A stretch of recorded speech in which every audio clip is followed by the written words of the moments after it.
92.7 big FM पर आप सुन रहे हैं यादों का idiot box with Nilesh Mishra, और मैं आपको सुनाने जा रहा हूँ सम्राट चक्रवर्ती की लिखी कहानी जवानी जानेमान, बिना किसी एड ब्रेक के। मेरा नाम सुधाकर त्रिपाठी है। याद शहर की एक छोटी सी रियल एस्टेट कंपनी में अकाउंटेंट का काम करता हूँ। नेहरू नगर में एक मंजिला छोटा सा अपना घर है, जहाँ पत्नी चारुलता और बेटी रोशनी के साथ रहता हूँ। देखिए, कद काठी, रंग रूप, नौकरी के साथ साथ एक औसत मिडिल क्लास आदमी होने के और भी जितने मापदंड हैं, उनमें से अधिकतर पे मैं खरा उतरता हूं।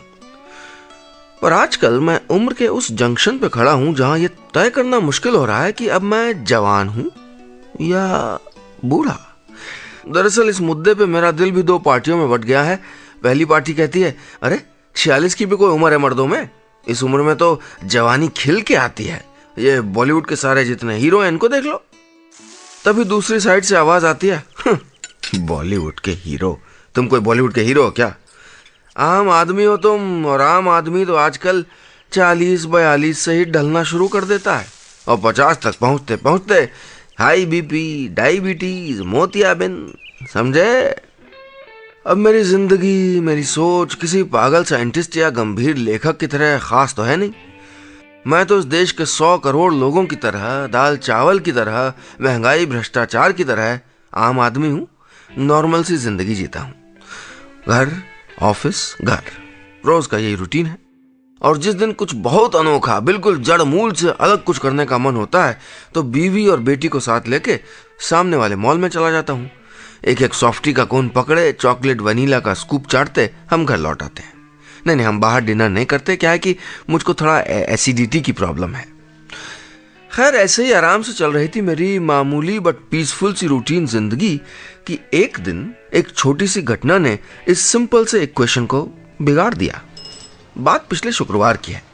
रोज की तरह शाम के करीब 7:30 बजे मैं ऑफिस से घर लौट रहा था।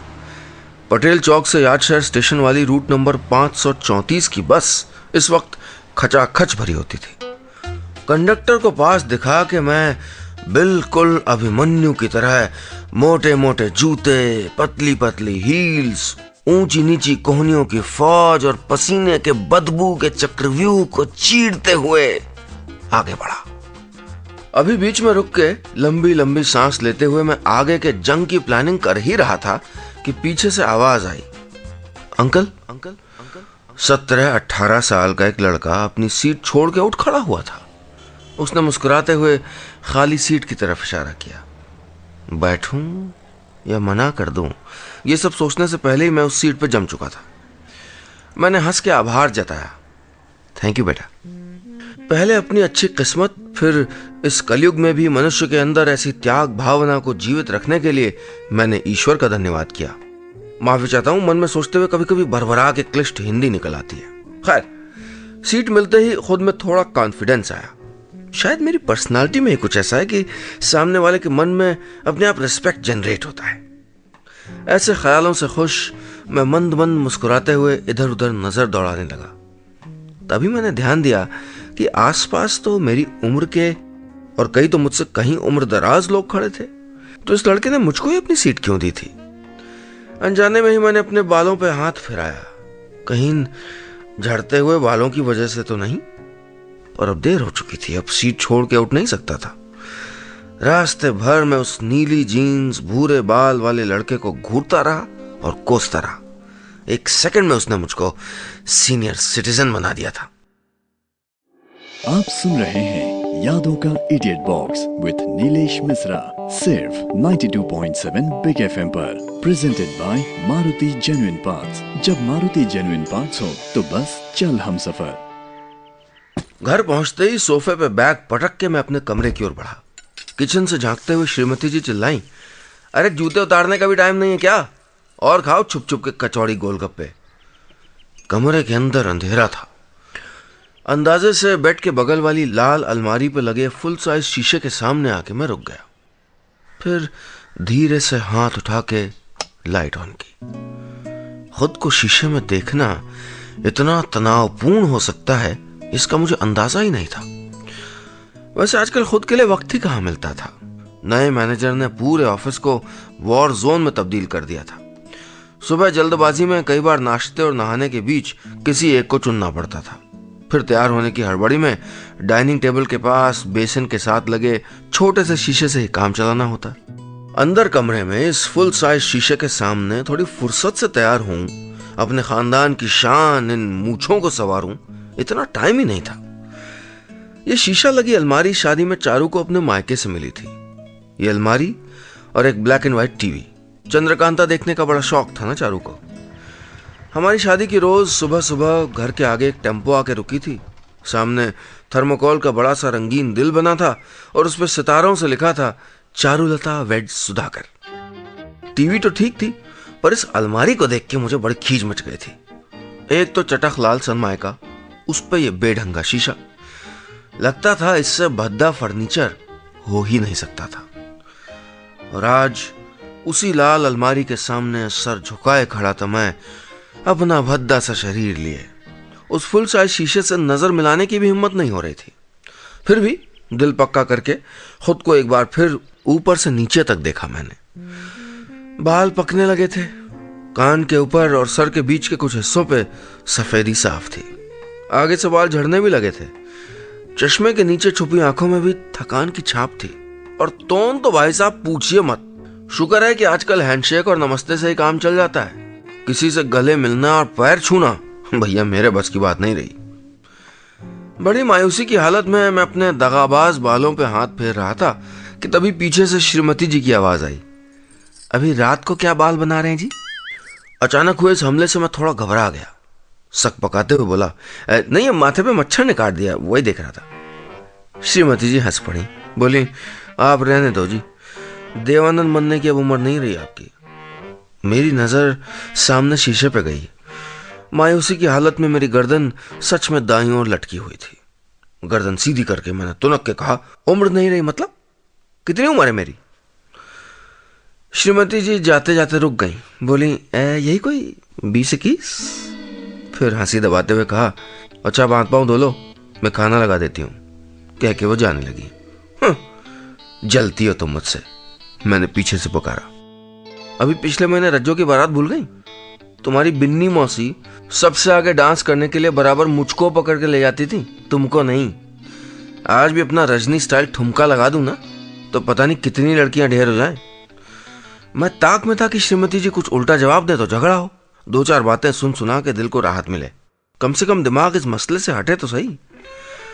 पर वो बिना कुछ कहे हंसते हंसते चली गई। इतना लंबा चौड़ा फेंक के भी मैं अंदर ही अंदर कुंठित हुआ जा रहा था। अगले 1 आध दिन में यह सवाल दिमाग में पूरी तरह घर कर गया, क्या मैं सच में बूढ़ा हो रहा हूं? आसपास की कई बातें जवाब की ओर इशारा कर रही थी। आप सुन रहे हैं यादों का idiot box with Nilesh Mishra, सिर्फ 92.7 बिग एफएम पर, presented by Maruti genuine parts. जब मारुति जेन्युइन पार्ट्स हो तो बस चल हम सफर। संडे को नाश्ते की टेबल पे अखबार पलटते हुए मैंने श्रीमती जी से पूछा, रोशनी कहाँ है? वो ट्यूशन पढ़ने गई है। मौका देख के मैंने बड़े मुलायम स्वर में उससे कहा, सुनो डार्लिंग, तुमको आज का दिन याद है? सपाट से जवाब आया, नहीं। अरे आज ही के दिन तो हम पहली बार घर वालों से छुप के बाहर घूमने निकले थे। पिया मिलन पार्क में बेंच पे घंटों बातें की थी, याद है? कुछ कुछ। श्रीमती जी प्लेट निकालते हुए बोली, अरे तुमने गाना गाया था वो वाला, मैं तो रास्ते से जा रही थी भेलपुरी का, वही वाला। फिर शाम को लौटते हुए शर्मा जी के ठेले पे हमने चाट और गोलगप्पे खाए थे, याद आया? धुंधला धुंधला वो बोली। तो आज तो कम से कम मतलब उस रोमांटिक शाम की याद में कॉर्नफ्लेक्स की जगह 2 आलू के पराठे दे देती। श्रीमती जी तुरंत मोबाइल लेके आ गई, बोली, ये देखो, बी से देखो, डॉक्टर बद्री प्रसाद का नंबर होगा, उनसे कहलवा दो, मैं तल देती हूँ। आपके जाने के बाद ये जायदाद मेरी तो होनी है। मैंने चुपचाप अखबार छोड़ के कॉर्नफ्लेक्स की कटोरी की ओर ध्यान देना ठीक समझा। क्या पता कल से ये भी बंद ना हो जाए। वैसे इस देश में नसीहत और गोलगप्पे का पानी आज भी बिल्कुल मुफ्त है। मेरे ऑफिस में एक सज्जन है, नारायण गुप्ता। ज्ञान बांटने में वो ऊंच नीच, अमीर गरीब, जान पहचान की कोई दीवार नहीं रखते। कई बार तो भिखारियों को भीख की जगह नसीहत और दुर्गा पूजा कमेटियों को चंदे की जगह मनुस्मृति की कापियां देकर टरकाया था उन्होंने। तो उस दिन लंच ब्रेक में रोटी पे बटर लगाते हुए गुप्ता जी मुझसे कहने लगे, अभी राजू से तुमने प्याज के पकौड़े मंगवाए ना? हाँ, वो सूखा ब्रेड खाया नहीं जाता ना। मैंने कहा, आपको पसंद है तो और मंगवा लूं? देखो त्रिपाठी, बटर से टपकती रोटी और सब्जी का कौर मुंह में ठूंसते हुए वो बोले, ये पराठे पकौड़े ये सब ना छोड़ दो। हमारी उम्र में ना इन चीजों से परहेज रखा जाता है। फिर से उम्र, मैंने चिढ़ के कहा, माफ कीजिएगा गुप्ता जी, आप मुझसे 12 साल सीनियर हैं और याद दिला दूं कि आपका रिटायरमेंट भी बहुत दूर नहीं है। गुप्ता जी ने सपने में भी मुझसे ऐसे जवाब की उम्मीद नहीं की होगी। वो थोड़ी देर के लिए खाना चबाना ही भूल गए, फिर जल्दी जल्दी टिफिन पानी की बोतल वगैरह समेटते हुए बोले, भलाई का जमाना ही नहीं रहा। एक के बाद एक घट रही इन घटनाओं से मेरा कॉन्फिडेंस हिल गया था। लग रहा था जैसे मामला हाथ से निकल चुका था। भाई जब टिफिन में पूरी सब्जी की जगह ब्राउन ब्रेड और खीरा टमाटर मिलने लगे, बीवी शाम को मार्केट भेजने के बजाय सुबह मॉर्निंग वॉक के लिए धकेलने लगे, और जब सनग्लासेस में भी शीशे बाइफोकल लगवाने पड़े, तो समझ लीजिए कि आपकी जवानी अब इतिहास का हिस्सा बन रही है। पर उम्र के इस एग्जाम में एक आखिरी पेपर अभी बाकी था, मेरी 16 साल की बेटी रोशनी का। रोशनी मेरी जिंदगी थी। लगातार ओवर टाइम करके भी उसकी हर डिमांड पूरी की थी मैंने, उसके मांगने पर नहीं, इसलिए कि क्योंकि मुझको अच्छा लगता था। शायद मैं कभी उतना अच्छा पति, बेटा, दोस्त या कलीग नहीं बन पाया, पर अब तक इस बात की तसल्ली जरूर थी कि एक अच्छा पिता जरूर हूं। लेकिन आज ठोक बजा के यह भी नहीं कह सकता था। उससे ठीक से बात नहीं हो पा रही थी आजकल। मेरा ऑफिस, उसकी आईटी की तैयारी, वक्त कम मिलता था। क्या रोशनी को भी लगता होगा कि मैं बेवक्त बूढ़ा हो चला हूं? कहीं वो जानबूझ के मुझसे कटी कटी तो नहीं रहती?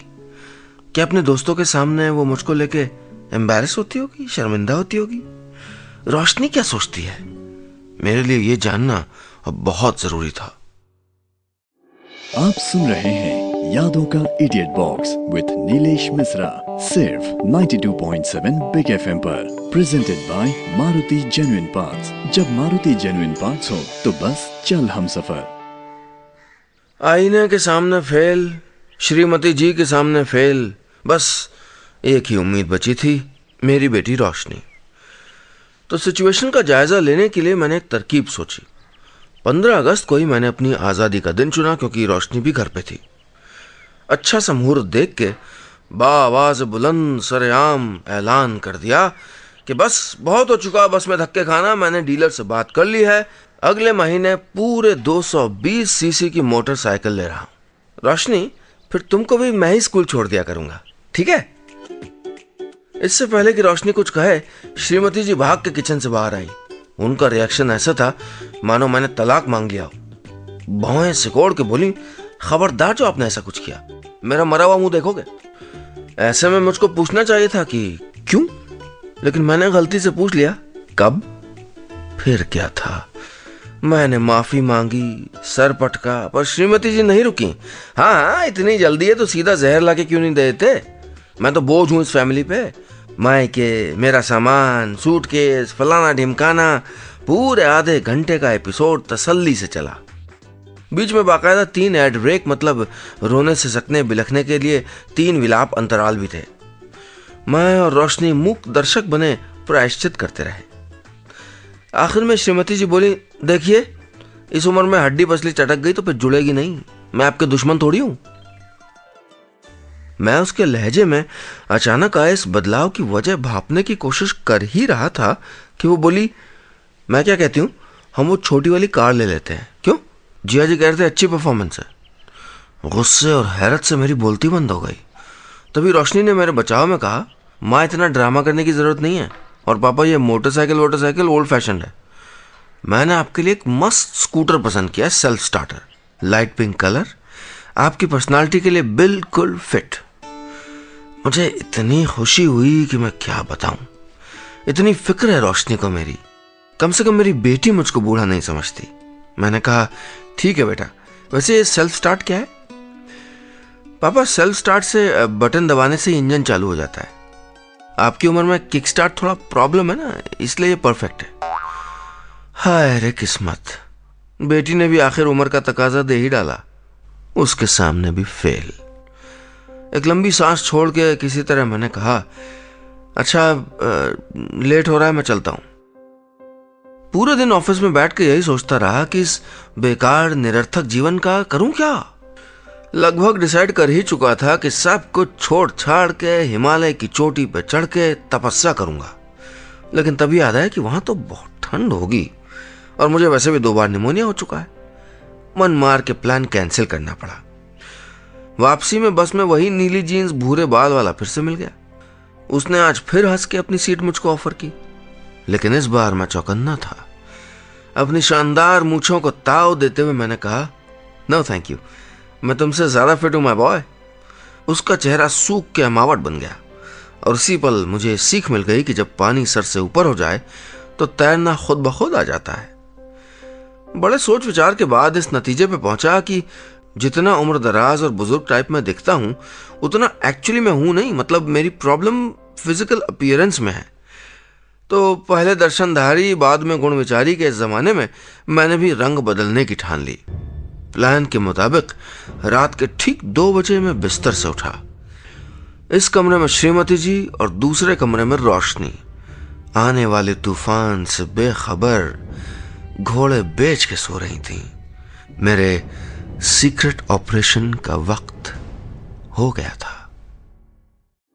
आप सुन रहे हैं यादों का idiot box with Nilesh Mishra, सिर्फ 92.7 बिग एफएम पर। Presented by Maruti genuine parts. जब मारुति जेन्युइन पार्ट्स हो तो बस चल हम सफर। माँ बेटी को सोता छोड़ के मैं दबे पांव बाथरूम में घुसा। धीरे से कुंडी लगा के जेब से सीक्रेट ऑपरेशन का सामान निकाला। दस्ताने, ब्रश, शैम्पू, कटोरा और हेयर डाई। आधे घंटे की मेहनत के बाद मैं सच में रंग बदल चुका था। ऑपरेशन का दूसरा चरण अभी बाकी था। दिल पे पत्थर रख के मैंने खानदान की शान को कुर्बान करने का फैसला कर लिया था। रेजर के 2 वार से मेरी मूछें बेसिन पे बेसुध बिखरी पड़ी थी। मूछें मुड़वा तो ली, पर अब बिस्तर पे लौट के मारे डर और नर्वसनेस के नींद ही नहीं आ रही थी। श्रीमती जी की तरफ पीठ करके सोया रहा। मन में तरह तरह के ख्याल आ रहे थे। बाप दादा की आत्माएं जरूर ऊपर तड़प रही होंगी। खानदान की नाक और नाक के नीचे की खेती दोनों कटवा दी। मैंने तय किया कि सुबह उठ के सबसे पहले फैमिली एल्बम निकाल के सबसे माफी मांग लूंगा। सोचते सोचते पता नहीं कब आंख लग गई और मैंने नींद में ही करवट बदल ली। कुछ देर बाद शायद कान के पर्दे फटने से मेरी नींद खुल गई। सामने कोई औरत गला फाड़ के चीख रही थी। मैं भी घबरा के चिल्ला उठा, चोर चोर। तभी कमरे की बत्ती जली और उस औरत की चीख रुक गई।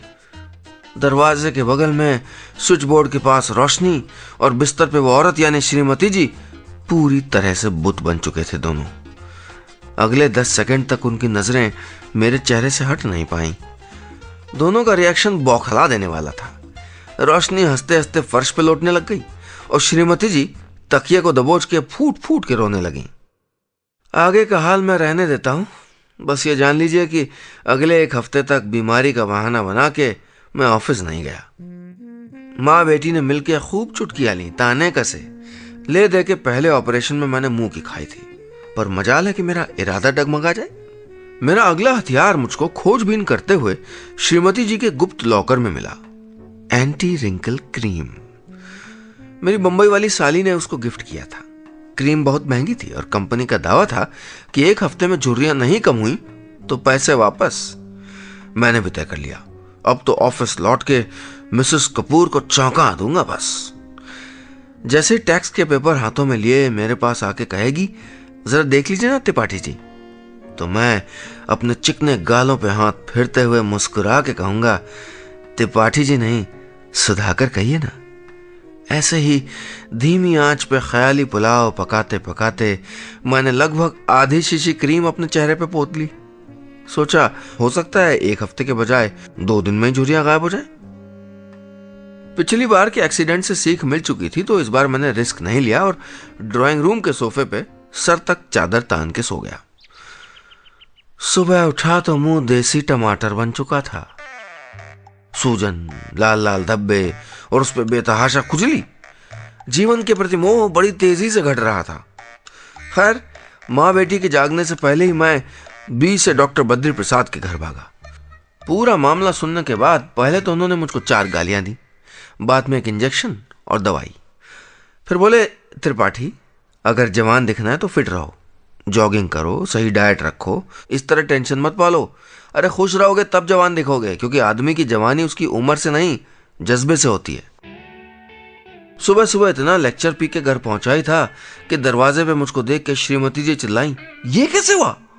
मैंने कहा, गलत फहमी से। मतलब?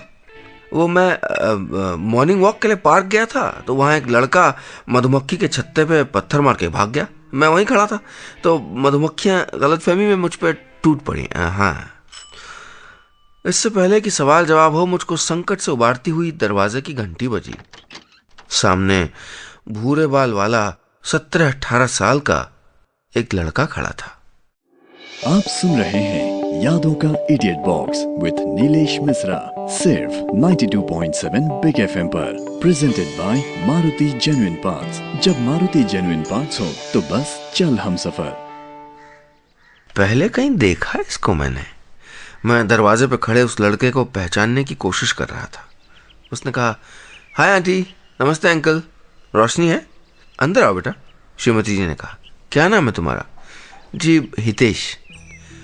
अगले आधे घंटे में हितेश बेटे ने रोशनी के साथ गपशप के बीच 8 पूरियां फांक ली थीं। मैं भी डाइनिंग टेबल पे बैठा रहा, कॉर्नफ्लेक्स का कटोरा हाथ में लिए। श्रीमती जी ने उससे पूछा, बेटा तुम्हारे पापा क्या करते हैं? वाह, मैंने मनी मन सोचा, क्यों ना उनके लिए भी पूरियां पार्सल करवा दे। नहीं, जिनका ड्राई क्लीनिंग का बिजनेस है, पटेल एंड सन्स, हितेश ने जवाब दिया। तभी मेरे दिमाग की बत्ती जली।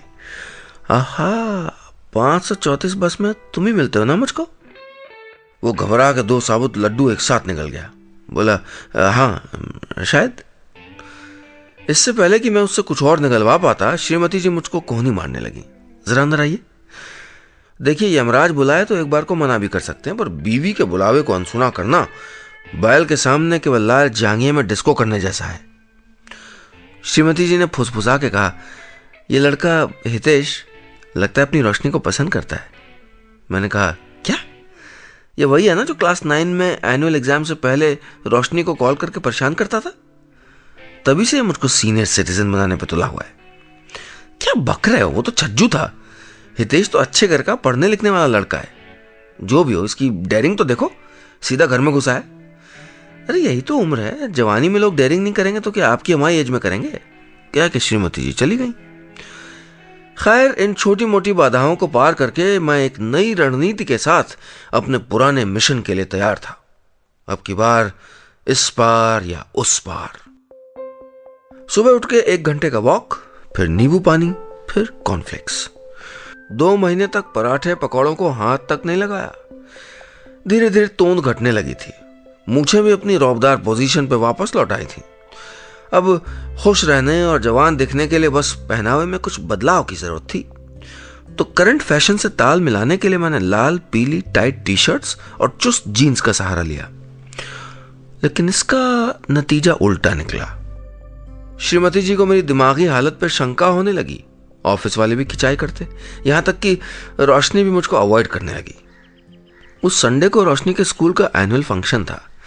मैंने नहा धो के तैयार होके रोशनी को आवाज लगाई, बेटा रेडी? कमरे से निकल के रोशनी ने मेरी ओर देखा, फिर माँ से कहा, माँ तुम चल रही हो ना मेरे साथ? तो पापा से कह दो वो घर पे ही रुके। मैंने कहा, मैं भी चलता हूँ, आज फ्री हूँ। उसने फिर अपनी माँ से कहा, मैं इनको इन जोकर के कपड़ों में अपने स्कूल नहीं ले आ सकती। एक पल में जैसे सब कुछ गलत हो गया। मैं इनके लायक ही तो बनना चाह रहा था, फिर समझ नहीं आ रहा था कि गलती कहाँ हो गई। मुझे लगा था तुझको अच्छा नहीं लगेगा, मगर तेरे पापा को सब बूढ़ा समझेंगे, इसलिए मैंने ये सब किया। ये कह के मैं दुखी मन से कमरे में चला गया। दिन भर ऐसे ही लेटा रहा। रात को रोशनी मेरे कमरे में आई, सरहाने पे बैठ के बोली, किसने कहा आप बूढ़े हो गए? पूरी कॉलोनी में मेरे पापा से हैंडसम है कोई? फिर थोड़ा रुक के बोली, आई एम सॉरी पापा, सॉफ्टी खाने चलें? मैंने कहा, एक बात बता, मैं लाल टी शर्ट पहनूं तो जोकर और तेरा वो हितेश पहने तो हीरो? वैसे लड़का अच्छा है, मैंने पता किया है। रोशनी झेंप गई, बोली, वो हितेश ना पापा, आपको इम्प्रेस करने के लिए उसने बस में सीट वो सब किया, मैंने ही कहा था उसको। श्रीमती जी बोली, चलिए, इस जवानी के चक्कर में आपकी बीपी, शुगर, टोन सब कुछ नॉर्मल तो हो गया, अब उठिए, जाके चेंज करके आइए, आज बाहर ही डिनर करते हैं। सफ़ेद कुर्ता पैजामा डालकर बेडरूम में लाल अलमारी पे लगे फुल साइज शीशे के सामने खड़े होके जब मैंने अपनी मूंछों पे हाथ फेरा तो सच में लगा कि आदमी की जवानी उसकी उम्र से नहीं, जज्बे से होती है। बस इतनी सी थी कहानी।